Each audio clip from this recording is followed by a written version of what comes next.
آج ہم ایک ایسی کہانی سنیں گے جو حشر کے دن کی ہولناکی کو سامنے لاتی ہے۔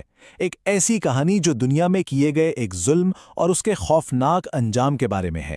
یقین کریں، یہ ہمیں اپنے ہر فیصلے پر سوچنے پر مجبور کر دے گی۔ تو چلیں اس منظر میں اترتے ہیں۔ کہانی شروع ہوتی ہے اس دن سے جب سب کچھ ختم ہو جائے گا، یعنی یوم حساب، وہ دن جس کا خیال بھی روح تک کو کپ کپا دیتا ہے۔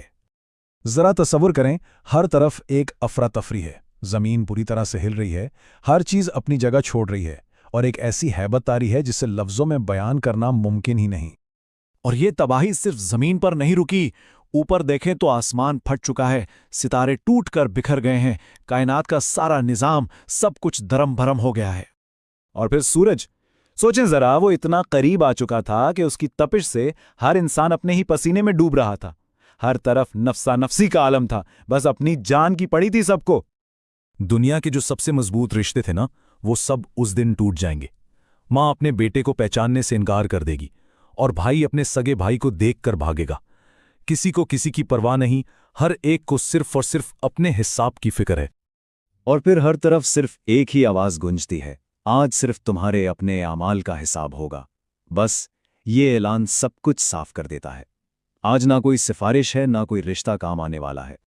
اچھا، اب اسی بھیڑ میں ایک شخص کھڑا ہے، احمد۔ آئیے اس کی کہانی پر غور کرتے ہیں، کیونکہ دنیا میں اس کی جو حیثیت تھی اور آج یہاں اس کی جو حقیقت ہے، اس میں زمین آسمان کا فرق ہے۔ دنیا میں احمد کا بڑا نام تھا، لوگ اسے بڑا بھائی کہتے تھے، اس کی ہر بات سنتے تھے، اس کے سامنے احترام سے جھکتے تھے۔ اس کا ایک روب تھا، ایک دبدبا تھا۔ تو سوال یہ ہے کہ آج اس کی حالت کیوں ہے؟ بھائی، اس کا جواب ایک ایسے گناہ میں ہے جسے دنیا میں اس نے شاید کوئی بڑی بات ہی نہیں سمجھا تھا۔ اس نے کیا کیا تھا؟ اس نے اپنے سگے چھوٹے بھائی کی شادی رکوائی تھی، اور وجہ صرف اتنی تھی کہ جہیز کم تھا۔ اس کے اپنے الفاظ گواہ ہیں اس کے تکبر کے، اس کے لالچ کے۔ اس نے کہا تھا، جب تک زیادہ پیسہ نہیں آئے گا نکاح نہیں ہوگا۔ صرف ایک جملہ، اور اس ایک جملے نے 2 خاندانوں کی خوشیوں کو برباد کر دیا تھا۔ اب معاملہ دنیا کی عدالت کا نہیں بلکہ اللہ کی عدالت کا ہے، ایک ایسی عدالت جہاں نہ کوئی وکیل ہے، نہ کوئی جھوٹ، صرف اور صرف سچ ہے۔